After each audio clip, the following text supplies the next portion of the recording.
एक हिंदुस्तानी जज को फांसी की सजा सुनाई जाती है। जज साहब फांसी से बचने के लिए हाईकोर्ट का दरवाजा खटखटाते हैं, लेकिन हाईकोर्ट भी उन्हें फांसी का फैसला ही सुनाता है। फिर वो इस फैसले को सुप्रीम कोर्ट में चैलेंज करते हैं, पर सुप्रीम कोर्ट भी उन्हें सजाए मौत यानी फांसी की सजा ही सुनाता है। अब जज साहब के पास एक ही रास्ता था फांसी से बचने के लिए कि वो प्रेसिडेंट के पास अपनी दया याचिका भेजे और प्रेसिडेंट उन्हें फांसी से बचा ले। तो ये प्रेसिडेंट के पास अपनी दया याचिका भेज देते हैं। अब प्रेसिडेंट इनकी दया याचिका का क्या जवाब देते हैं और इस केस में हुआ क्या था? क्या सच में जज साहब ने कोई क्राइम किया था या उन्हें फंसाया जा रहा था? नमस्कार दोस्तों, मैं अनुराधा शर्मा आप सबका स्वागत करती हूँ और ये केस है आसाम के डिस्ट्रिक्ट एंड सेशन जज उपेंद्र नाथ राजखोवा का। 1969 में उपेंद्र नाथ राजखोवा की पोस्टिंग थी वेस्ट आसाम के डुबरी में और ये वहीं डुबरी में एक सरकारी बंगलों में रहते थे। इनकी फैमिली गुवाहाटी में रहती थी। इनकी फैमिली में इनके अलावा इनकी वाइफ और इनकी 3 बेटियां थी। सबसे बड़ी बेटी कॉलेज पास कर चुकी थी और बाकी दोनों छोटी बेटियां कॉलेज में ही थी। अब दुर्गा पूजा की छुट्टियों में जज साहब की पूरी फैमिली डुबरी में उनके पास रहने आती है। कुछ दिन सब साथ रहते हैं, फिर कुछ दिनों के बाद दोनों छोटी बेटियां वापस गुवाहाटी चली जाती हैं, क्योंकि उनके एग्जाम्स भी आने वाले थे और उनकी कॉलेज की पढ़ाई का भी नुकसान हो रहा था। 2 फरवरी 1970 को जज साहब को रिटायर होना था, इसीलिए उनकी बड़ी बेटी और उनकी वाइफ यहीं रुक जाते हैं कि रिटायरमेंट के बाद सब साथ में गुवाहाटी वापस जाएंगे। रिटायरमेंट का दिन आता है, लेकिन रिटायरमेंट के बाद भी कुछ दिन जज साहब डुबरी में ही सरकारी बंगलों में रहते हैं। साथ में उनकी बड़ी बेटी और उनकी वाइफ भी थी। फिर एक दिन जज साहब अपने माली और अपने अर्दली को बुलाते हैं और उनके बाथरूम के पीछे एक पेड़ होता है, उसे कटवा देते हैं, ये कहकर कि इस पेड़ की टहनियों ने पूरी विंडो कवर कर ली है, अंदर सनलाइट नहीं आती और इसकी जगह पे हम एक फ्लावर का पौधा लगा देंगे। अब उस पेड़ को जड़ से उखाड़ दिया जाता है और वहाँ पर एक गड्ढा करके उस गड्ढे को खाली छोड़ दिया जाता है नए फ्लावर प्लांट्स लगाने के लिए। कुछ दिनों के बाद जज साहब किचन के पीछे का पेड़ भी जड़ से कटवा देते हैं, ये कहकर कि यहाँ पर भी नए फ्लावर प्लांट्स लगाएंगे। 10 फरवरी 1970 को शाम के वक्त जज साहब अपने माली, अर्दली और बाकी सभी सर्वेंट्स को कहते हैं कि आप सब आराम से मार्केट जाइए, घूमिए और दुर्गा पूजा फेस्टिवल को एंजॉय कीजिए। उसके बाद फिर जज साहब भी अपनी वाइफ और अपनी बड़ी बेटी के साथ मार्केट में घूमने चले जाते हैं। रात को घर आके सब खाना खा के सो जाते हैं। अगले दिन सुबह 11 फरवरी 1970 को अर्दली देखता है कि जज साहब की वाइफ और उनकी बेटी बंगलों में कहीं नहीं है। वो जज साहब से पूछता है तो जज बताते हैं कि कल रात को एक रिश्तेदार का फोन आया था कि उनकी तबीयत काफी खराब है, तो वो आज सुबह तुम सबके उठने से पहले ही उस रिश्तेदार के घर चली गई है। कुछ टाइम बाद 11 फरवरी 1970 को ही अर्दली को एक और बड़ी ही अजीब चीज दिखती है। बाथरूम के पीछे जो गड्ढा था, जो जज साहब ने फ्लावर प्लांट्स लगाने के लिए खाली छुड़वाया था, वो अब भर चुका है और उसके ऊपर कोई फ्लावर प्लांट भी नहीं है। अब अर्दली जज साहब से कोई पूछताछ तो कर नहीं सकता, इसीलिए अर्दली ने उस बात को इग्नोर कर दिया। फिर 2 हफ्तों बाद जज साहब अपनी दोनों छोटी बेटियों को डुबरी बुलाते हैं, ये कहकर कि दार्जिलिंग घूमने जाने का प्लान है। दोनों बेटियां गुवाहाटी में कॉलेज में पढ़ाई करती थी। 25 फरवरी 1970 को दोनों बेटियां डुबरी पहुंचती हैं बस से और जज साहब खुद उन्हें बस स्टॉप पर पिकअप करने जाते हैं और घर आकर सब साथ में डिनर करते हैं। अगले दिन 26 फरवरी 1970 को जब अर्दली अपने सर्वेंट क्वार्टर से जज साहब के बंगलों में जाता है तो वो देखता है कि दोनों छोटी बेटियां भी कहीं नहीं हैं और किचन के पीछे का गड्ढा भी मिट्टी से भरा हुआ है। उसके पूछने पर जज साहब बताते हैं कि वो दोनों भी अपनी मम्मी और अपनी बहन से मिलने रिश्तेदार के घर गए हैं और हो सकता है कि मुझे भी जाना पड़े। लेकिन अगले कुछ दिनों तक जज साहब वहां अकेले ही रहते हैं। 15 अप्रैल 1970 को जज साहब ये बंगला छोड़ते हैं और अपना सारा सामान पैक करके चले जाते हैं। फैमिली के बारे में पूछने पर कहते हैं कि फैमिली पहले ही दिल्ली पहुंच चुकी है और मैं भी दिल्ली जा रहा हूं और अब रिटायरमेंट के बाद हम सब वहीं रहेंगे।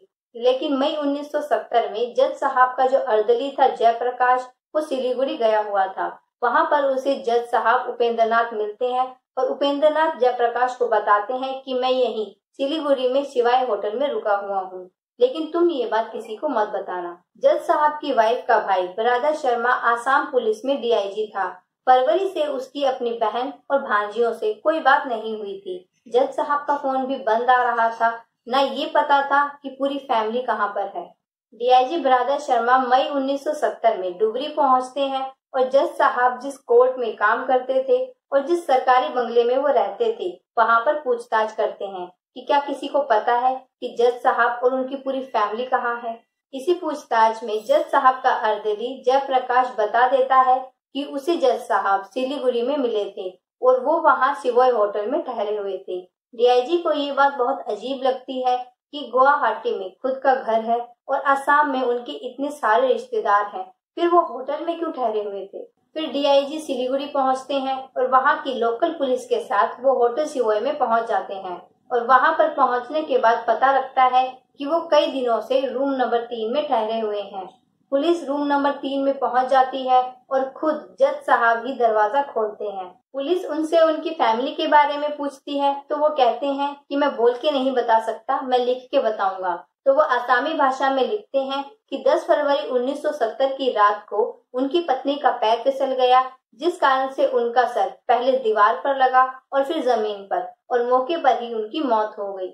बड़ी बेटी माँ के बहुत क्लोज थी, इसीलिए वो अपनी माँ की मौत का सदमा बर्दाश्त नहीं कर पाई और उसने बहुत सारी नींद की गोलियां खाकर सुसाइड कर लिया। फिर मैंने उन दोनों लाशों को ले जाके ब्रह्मपुत्र नदी में बहा दिया। ये बात मैं अपनी दोनों छोटी बेटियों को कैसे बताऊं, ये मैं कई दिनों तक सोचता रहा। फिर 25 फरवरी को मैंने अपनी दोनों छोटी बेटियों को बुलाया ये खबर सुनाने के लिए। वो दोनों भी सदमे में आकर नींद की गोलियां न खा लें, इसीलिए मैं उन्हें गाड़ी में बिठाकर ब्रह्मपुत्र नदी के किनारे एकांत में ले गया और वहां उन्हें ये खबर सुनाई। ये खबर सुनते ही वो दोनों नदी में कूद गई। अब ये कहानी पढ़कर पुलिस कहती है कि आपको ये स्टेटमेंट ऑफिशियली देनी होगी मजिस्ट्रेट के सामने। तो जज साहब कहते हैं कि ठीक है, मैं कपड़े बदल कर आता हूँ, और बाथरूम में चले जाते हैं। थोड़ी देर में बाथरूम से चिल्लाने की आवाज आती है तो पुलिस बाथरूम का दरवाजा तोड़ देती है। अंदर जज साहब खून से लथपथ पड़े थे। उन्होंने अपने पेट में चाकू मारकर सुसाइड करने की कोशिश की थी। फिर जज साहब को हॉस्पिटल में ले जाया जाता है। अब 2 महीने लग जाते हैं जज साहब को ठीक होने में। 9 अगस्त 1970 को ठीक होने के बाद पुलिस फिर से पूछताछ करती है। अब जज साहब अपना बयान पलट देते हैं। वो कहते हैं कि मेरी फैमिली में चारों, मेरी पत्नी और मेरी 3 बेटियों में से किसी के साथ भी कोई हादसा नहीं हुआ था, बल्कि इन चारों का मर्डर मैंने ही किया है। पुलिस बोलती है कि अब आपने स्टेटमेंट पलट दी, हम 2 महीने से ब्रह्मपुत्र नदी में लाशें ढूंढ रहे हैं। पुलिस ये भी पूछती है कि अगर आपने मारा है तो लाशें कहाँ पर हैं? तो जज साहब बताते हैं कि डुबरी में जो मेरा सरकारी बंगलो है उसमें बाथरूम के पीछे एक गड्ढे में मेरी बड़ी बेटी और मेरी पत्नी की लाशें दफन हैं, और वहीं उसके किचन के पीछे एक गड्ढे में मेरी दोनों छोटी बेटियों की लाशें दफन हैं। मैंने ही इन चारों को मारकर यहाँ पर लाशें दफनाई हैं। फिर 10 अगस्त का दिन पुलिस को कोर्ट से परमिशन लेने में लग जाता है, क्योंकि एक जज के बंगले में खुदाई करने की परमिशन इतनी आसानी से नहीं मिलती। फिर 11 अगस्त को बंगले में खुदाई की जाती है और जज साहब की बताई हुई जगह पे ही 4 लाशें मिलती हैं। फिर पुलिस इस केस का सबसे जरूरी सवाल पूछती है कि आखिर आपने ऐसा किया क्यों, लेकिन जज साहब पुलिस को कुछ नहीं बताते कि उन्होंने ऐसा किया क्यों। जज साहब के एक नौकर ने भी उनकी हेल्प की थी, उस पे भी केस चलता है। 13 नवंबर को जज साहब को मुजरिमों के कटघरे में आना था, क्योंकि उनकी केस की सुनवाई शुरू होनी थी। 12 नवंबर 1970 को जेल में ही उन्होंने फिर से सुसाइड करने की कोशिश की और वो जख्मी हो गए, और इसी कारण से सुनवाई फिर से टल गई। दोबारा ठीक होने के बाद सुनवाई शुरू होती है और सुनवाई काफी लंबी चलती है। 27 जनवरी 1973 को ट्रायल कोर्ट अपना फैसला सुनाती है और जज साहब को सजाए मौत दी जाती है। इस फैसले के खिलाफ जज साहब गुवाहाटी हाई कोर्ट में अपील करते हैं और वहां पर भी करीब 1 साल तक सुनवाई होती है, और मई 1974 में हाई कोर्ट अपना फैसला सुनाती है और लोअर कोर्ट के फांसी के फैसले को बरकरार रखती है। फिर वो सुप्रीम कोर्ट में अपील करते हैं और 1975 में सुप्रीम कोर्ट अपना फैसला सुनाती है और फांसी की सजा को बरकरार रखती है। अब जज साहब के पास फांसी से बचने के लिए एक आखिरी रास्ता बचा था, और वो रास्ता था प्रेसिडेंट को मर्सी पिटीशन, या फिर दया याचिका, या फिर रहम की अपील, क्योंकि प्रेसिडेंट ऑफ इंडिया के पास ही ये पावर होती है कि वो किसी को भी फांसी से बचा सकते हैं। प्रेसिडेंट के पास दया याचिका भेजी जाती है और 1976 में प्रेसिडेंट जवाब देते हैं और प्रेसिडेंट ऑफ इंडिया जज साहब के साथ किसी भी तरह की रहम या दया करने से साफ मना कर देते हैं। अब सब रास्ते बंद हो चुके थे। वैलेंटाइंस डे के दिन 14 फरवरी 1976 को जोरहट जेल में जज साहब को फांसी दे दी जाती है। आजाद हिंदुस्तान के ये इकलौते ऐसे जज थे जिन्हें फांसी दी गई हो।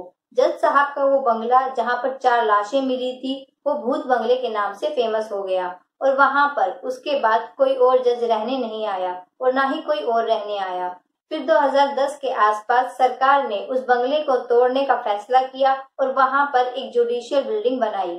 फ्रेंड्स, आपको ये क्राइम स्टोरी कैसी लगी मुझे कमेंट करके जरूर बताइएगा और अगर आपको ये वीडियो पसंद आई है तो मेरी वीडियो को लाइक कीजिए, शेयर कीजिए और मुझसे जुड़े रहने के लिए सब्सक्राइब कीजिए काल फैक्ट्स को। तो मिलते हैं नेक्स्ट वीडियो में। Bye bye.